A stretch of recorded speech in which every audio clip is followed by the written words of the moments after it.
Hello and welcome there to another episode of the Cliff Notes podcast, where we ask a leader and find their way.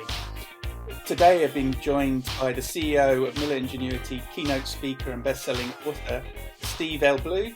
Ingenuity are a manufacturer of Zone Guard, an electronic roadway worker protection system. During the last 75 years, they've served 975 railway companies and customers in 125 countries. Hello and welcome today, Steve. Well, thanks, Tristan. It's a pleasure to be here. Yeah, thanks for coming in and sharing us with some of your time and your value experience. I've seen you've been out on the sort of speaking circuit and collecting awards for all your good work recently. You're back in your own offices today? I am. I'm in the cold, wintry tundra of Minnesota. Cool. Yeah, no, it's feeling pretty cold again here in the UK, but we'll crack on and hope that we'll warm up while we get going this morning. So yeah. Could you give us just maybe a little bit of background as to, I mean, how did you come into the business you are now, or get going on writing? Was it 5 books you've authored now? Yeah, it's. I've done my 5th. I've got a couple of awards for, as you noted, for my writing. And also for my speaking. I just got an XP award in Los Angeles for a speech I did at Carnegie Hall earlier this year. It's actually my second XP award. The first one was for a speech I did at the United Nations a few years ago. So as I grew up in manufacturing, if you will, and learned things and applied things over the years, over many positions, I started writing books about my experiences, and then I started doing keynote speeches about what I'd learned, and eventually, the crowds that I usually draw for these speeches are CEO types and senior executives, and I'm a been there, done that manufacturing guy. I've been in the business for, I don't know, leadership positions for like 40 years. And I tell CEOs all the time, you don't have a problem that I haven't seen. And in fact, you don't have a problem that I haven't already solved. I started off as a blue collar kid. My mother was a waitress. My father was a truck driver. They couldn't afford to send me to college, and so eventually I got my bachelor's degree, but not until I was going to night school, but not until I was 40 years old, and didn't get my MBA going to night school again until I was about 52. So I've kind of taken the hard but productive way through my manufacturing career. But definitely proves out that it's lifelong learning. We're never too old to keep getting ahead in life. Yeah, and someone asked me the other day that did I value my education more than my experience? I said I valued both of them, and when you get your education later in your career, at least in my case, you really appreciate the value of what you learned in school, but you also can temper that with like, wait a minute, this is not what really happens in a manufacturing company. I know you think that's what happens, and I know that's what you're teaching that happens. So you can sort of blend the best of both worlds. And you've been bringing that back to people and being able to teach and speak to expand that learning. But I mean, what just quickly then? I mean, what is your experience in manufacturing? Where did you start out, or sort of what sectors there? Well, I've been in everything in manufacturing. I started off as a factory supervisor, and over the years, I worked my way up through middle management and then into senior management and then the C suite, and then eventually as a CEO and director. But one thing I tell people, Tristan, is I know the entire, CEOs end up growing up either in sales or marketing. It's less common that they might grow up in engineering or finance, but they only know really one discipline, if you will. And so when things start going wrong, or they try to launch an initiative and it's kind of not taking flight, they don't really understand why, because they've only been through one silo in the organization. In my cases, I've been through all of them. I've been in marketing, I've been in sales, I've been in manufacturing. So when something goes wrong, or there's some perplexing situation in anybody's organization, I can pretty much tell you what it is. And I wrote a piece for the Wall Street Journal just the other day about, I think it was titled Building a Career the Hard Way and Why You Should Want to. And the thesis was do what I did. I took every crummy job that was out there, every toxic position that nobody wanted to touch because it wasn't sexy and it wasn't at corporate headquarters and it was risky and all that. So I moved around a lot within the companies that I work for. I mean, moved around a lot organizationally and also geographically, taking on all the crummy assignments and learning from them. And so later on in my career, when something's wrong with the organization, I instinctively know what it is. No, that's great. That's great. I mean, it's always said that the when you ride up into the board and the senior management position, certainly the CEO or president, you're going to tend to form the company in the image of the department or the training that you've had. And so Yep. the more varied it can be, the less it's going to become just a company focused on operations or just on sales or just on finance. That's a good observation, Tristan, and that's a problem because if you're a hammer, everything looks like a nail. And if you grew up in sales and you're not getting the sales, you're going to look at the sales organization and you're going to say, okay, that's the problem. Let's go fix it. But it might not be the sales organization at all. It might be quality. It might be manufacturing, can't get them out the back door. It could be a bunch of things that might not even be related to sales. But that's the problem in growing up in silos is you only know one thing and that's what you tend to fall back on. And organizations are much more complex than that. Mm-hmm. So, I mean, when we come back maybe to the specific sort of on the business and your background, but you come here to help us try and figure out maybe a bit of that talking point of what's silently killing or can be killing a manufacturing business. I mean, if I'm running a machine shop, running a factory, and it's looking fine. I mean, the business is doing, we're getting product out the door. I mean, what's going wrong there if it all looks good? That's the problem. And you just said it. Everything's fine. And one of the silent business killers are when everything's fine, there's something wrong. You just don't know it. And I learned over the years that every time I sat back and thought to myself, wow, I got this CEO thing down, man, I know exactly what I'm doing. Everything is fine, moving along, nothing to see here, nothing to do. And invariably, Tristan, every time I thought that, all of a sudden a problem would appear. Now I don't wait for. I don't think everything's fine. And my natural default position is there's something going on here that I don't know about, and there's something wrong, and there's something brewing or developing. And rather than resting on my laurels and assuming everything's fine, when in fact it is, I start digging in to find out what's missing, and that's what a lot of CEOs and manufacturing companies need to do. In manufacturing, it's easy to get a false sense of security because your margins are okay, your costs are okay, market share is kind of okay, and those are all temporary conditions, Tristan, and you have to think of them as such. But if it comes back to me and I think everything's looking okay, and I'm in the meetings and I'm asking my team, what's going on? Is your department okay? Are we delivering okay? Have we got the inventory? And it's all yep, yep, yep. Well, things are going right then, aren't they? I mean, I'm managing, and they're saying yes, and they're getting the job done. Well, you know what? But just because they're saying yes doesn't mean that's the truth. And that's another one of my talking points and silent business killers is when everybody makes nice in meetings. In fact, the killer phrase that I always hate to hear and pounce on all the time is when, and you've been in meetings yourself, when somebody will say, "Well, let's take that offline," meaning they don't want to talk about it in front of the boss. And what the problem is in most organizations is they think conflict is a bad thing. Sponsorship of this podcast has been brought to you by Holding Bay, the digital web agency. Holding Bay specialises in working with B2B companies like manufacturers to build better solutions and drive better sales funnels. So if you would like to build a web application or improve your branding and sales funnel, get in contact today. holdingbay.co.uk or call us on 01273 044 019.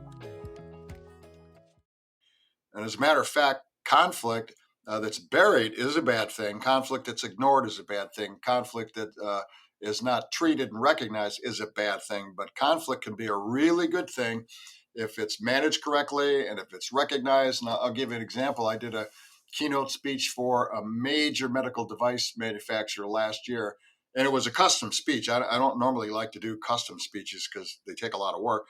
They wanted to be sure that they weren't going down the path of failing safety standards, failing quality standards, and all that. So they were very proactive. And so I did a little research on well-known companies that went down the path of failing safety standards and quality standards. NASA was one with the Challenger disaster. The Boeing 737 MAX platform was another one. And in each one of those cases, there were a lot of things wrong with those companies. And in every case I've studied, the problem was there was all kinds of buried conflict in the organization, but nobody recognized it and nobody productively dealt with it. And that comes down to the leader. If the CEO gives you permission to have conflict, open conflict, then it's going to be okay. But if he doesn't, what you're going to get is what you just said, Tristan. Yeah, boss, everything's fine. Yeah, boss, everything's fine. In fact, I used to work for a guy who'd sit in the room and all of his department heads would sit around him in a circle and he'd go, everything all right over there? Yep. You working your list? Yep. You working your list? Yep. And it was a cesspool of conflict that nobody was attending to and nobody was treating. Mm-hmm. I mean, but a workplace can be there can be health and safety things in there too. I mean, we don't want raised tempers. We don't want people having conflict. They're coming to blows or whatever. I mean, getting things just being a bit careless maybe because people aren't worried about each other. I mean, have you got any ways that we can have this play out? But it's not about actual friction. It's something that's going to go somewhere. It's not energy that's blowing up. It's got a channel to use. Well, as I mentioned before, it has to be productively managed. And if you don't know, I teach all of my executives how to productively deal with conflict.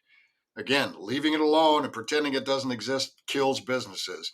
And to your point, if it gets out of control, where there's hard feelings and people are mad at each other and all that kind of stuff, that's not good either. So I encourage CEOs, get conflict resolution training and get it from an expert. Don't read it in a book.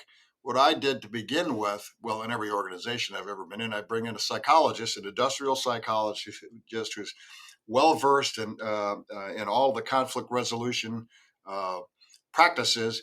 And he would come in, and first we would uncover the conflicts, and then we would teach our executives how to deal with the conflicts. And then one level down, we do the same thing. How do we uncover conflict, and how do we productively deal with conflict? But the wrong answer always is to, because if people are, it's a contact sport in manufacturing, Tristan. And if people are afraid of having their feelings get hurt, that's a problem.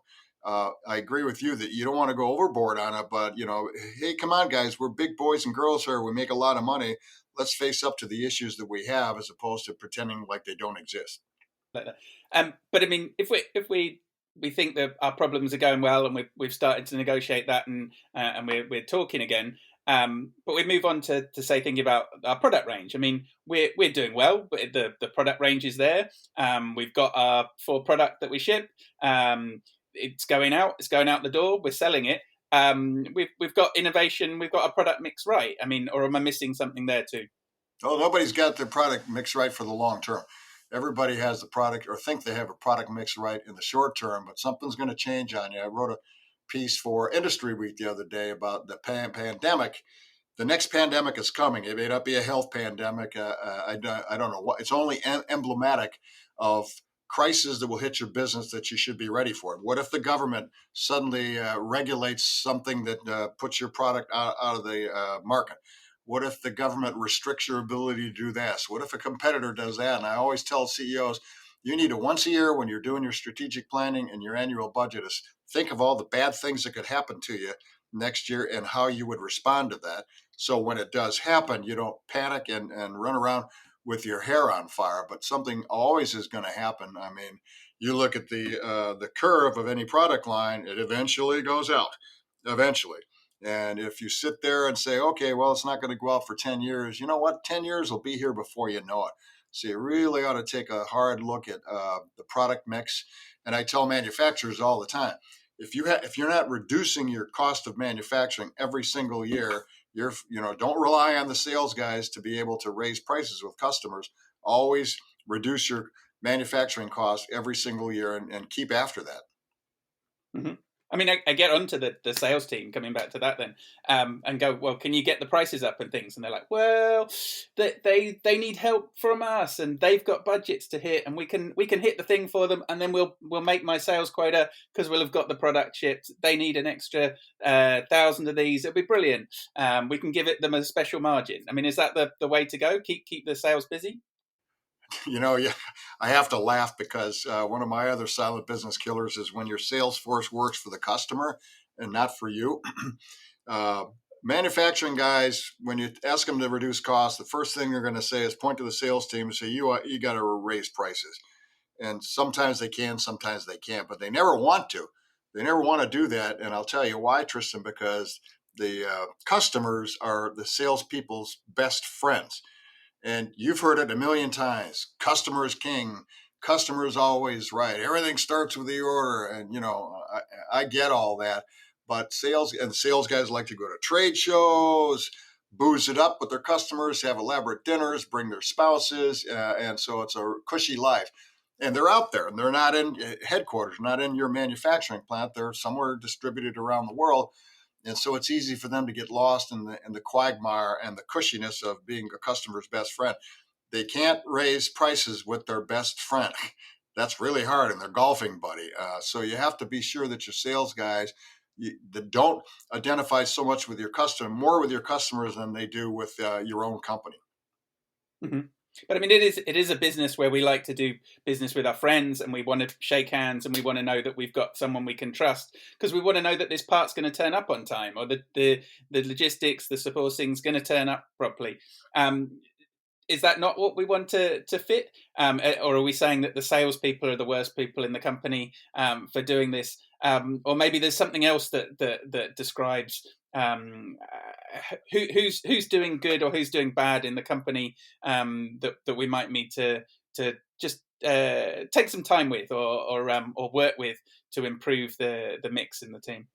Well, I guarantee you, most companies have sales guys that identify more with their customers than with the company. And that's a bad thing. I agree with you.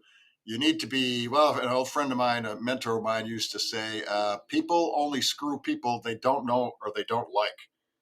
They don't ever screw people they know and they like. So you want the customer to like you, and the customer wants to like you, and vice versa. And you want a collegial relationship. But when push comes to shove, when the sales guy thinks the customer is, and this happens a lot, Tristan, they'll think that the customer is more important than the company. And that's a problem, and you have to watch out for that. Now, you can find, I can look in anybody's organization, any part of the organization. I can say, well, you better take a look at this. You better take a look at that. Sales just happens to be one of the more prominent ones, and one of the ones that can hurt you the most.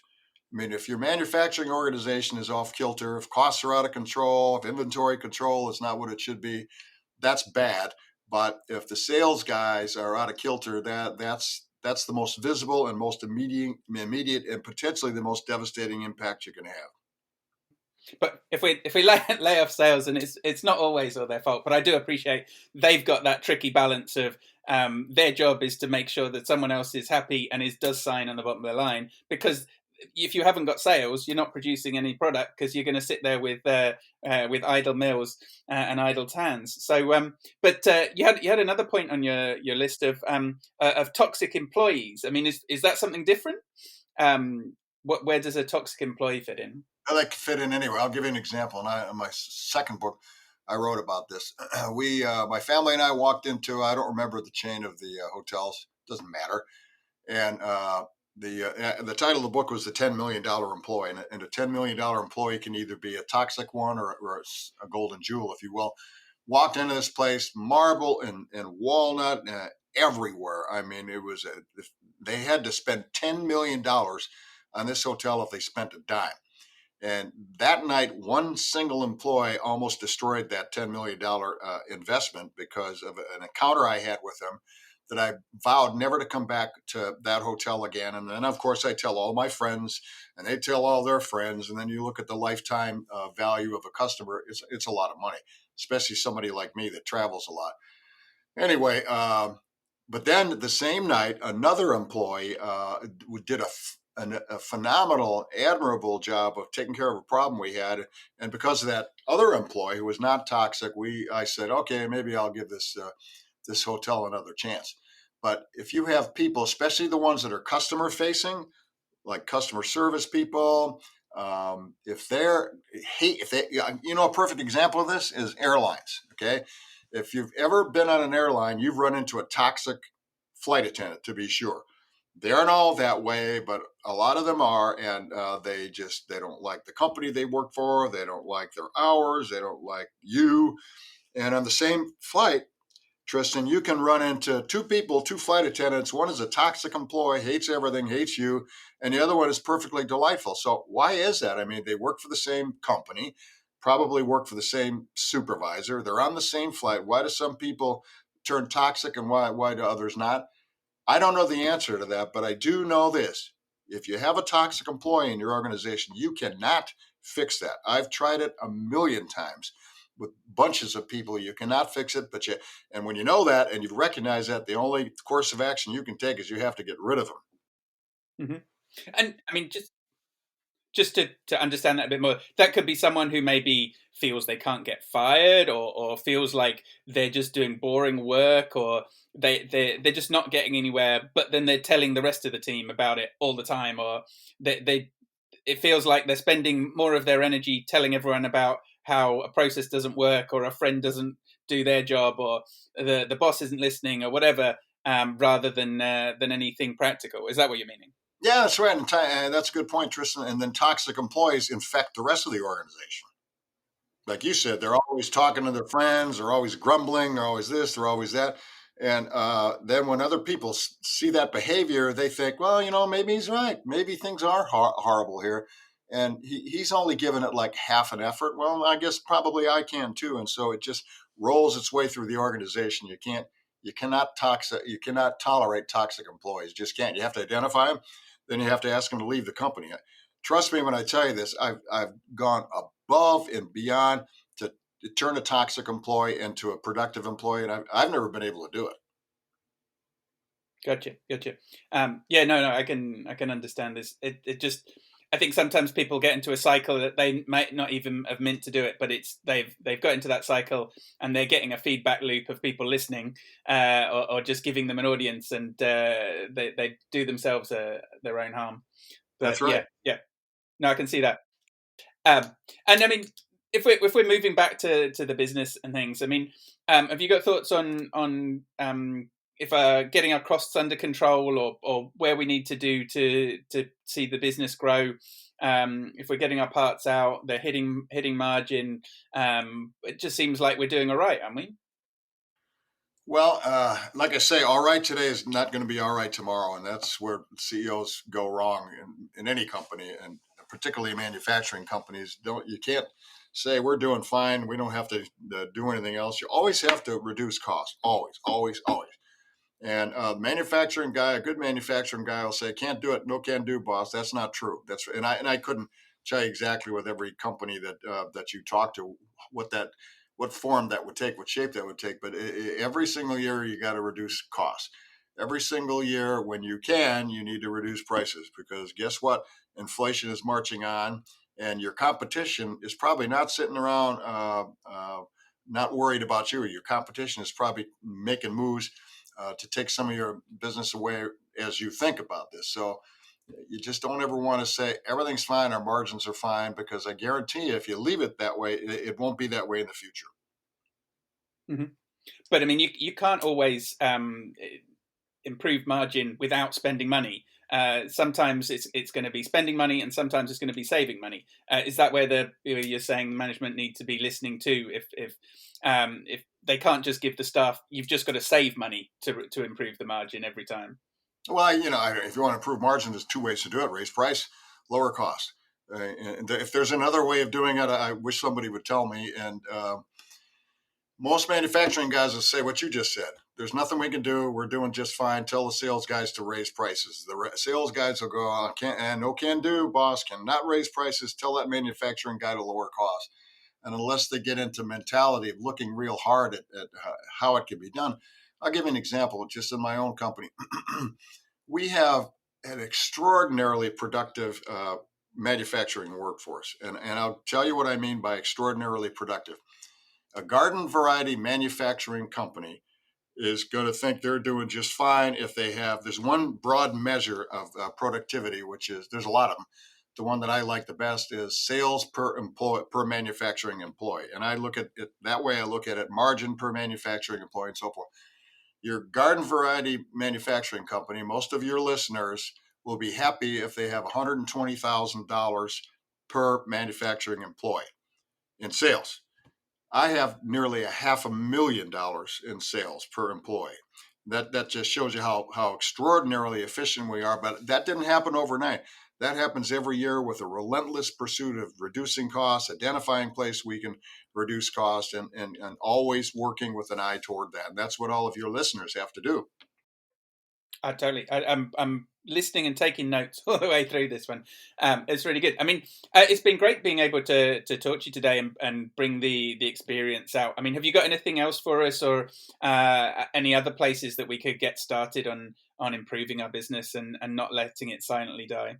Well, I read a lot. Your listeners probably do. And I've had a number of mentors over the years who have inspired me and instructed me and so forth. I'll just give you three of them that are worthy. They're not necessarily manufacturing oriented, but they are process oriented and how you improve your business oriented. Harvey Mackay is one. His first New York Times bestseller was called Swim with the Sharks Without Being Eaten Alive. If they Google him, they'll find him. Second one would be Tony Robbins. I mean, I've employed almost everything he ever taught me, and I've read everything he's written. I've been to every seminar he's ever done. I've done the Firewalk 4 times. And the last one would be Jay Abraham, which is known as the $9.2 billion man. He's the guy that put Icy Hot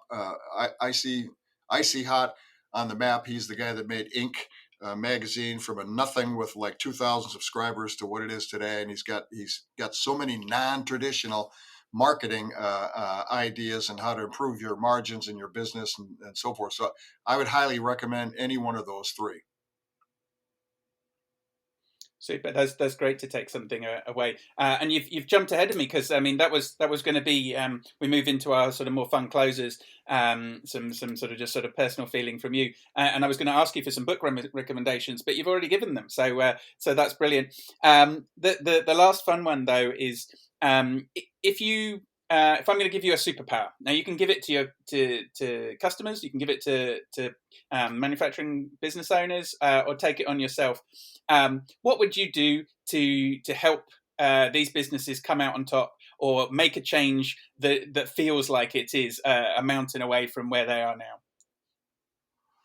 Well, I guess the biggest thing, Tristan, that I see when I talk to CEOs is my third book was published by a big publishing house called Prager, and the title of it was American Manufacturing 2.0, What Went Wrong and How to Make It Right. I hated that title, but the publisher overruled me. My title would have been Fat, Dumb, and Happy CEOs. That's what's wrong with manufacturing today. And I would encourage every person out there to not be one of those fat, dumb, and happy CEOs, meaning everything is fine. I can sit back. I don't have to do much, And some of them, in their defense, Tristan, they're sort of eyeing retirement. They don't want to, upset the hornet's nest, and so as long as they can get to retirement, they're fine. But coasting on your laurels and relaxing and sitting back it's not what CEOs get paid to do. That's super. I like that answer. Well, it's been great being able to hang out with you today and learn from your experience. If listeners wanted to be able to get in contact with you or learn more about your business and your trainings, I mean, where's a good place to start? I mean, I know you've recently had a book, Metamorphosis, the Rust Belt to High Tech in the 21st Century, and you've got a few other books there. Or is it better you doing some speaking or other engagements? What's the best way of learning more from you? Well, I think the best way is to go to my personal website, which is stephenlblue.com with a V. That's easiest. My company name's a little harder to spell. And so if they go to my personal website, that links to my company website and my LinkedIn profile and Facebook and all that. That's super. I'll put those in the show notes for people who didn't catch that with a pen and paper handy. So yeah, thanks again for stopping by and talking with us, and we'll look forward to speaking to you again soon. It's my pleasure. Thanks for the opportunity. Thanks for joining us again on the Cliff Notes podcast. If you'd like to get in touch with myself or the guest, there'll be show notes available on the website cliffnotespodcast.com, or we're always available and love to chat with you on Twitter @CliffNotesPod or on LinkedIn and Facebook. And we'll look forward to seeing you again. Goodbye.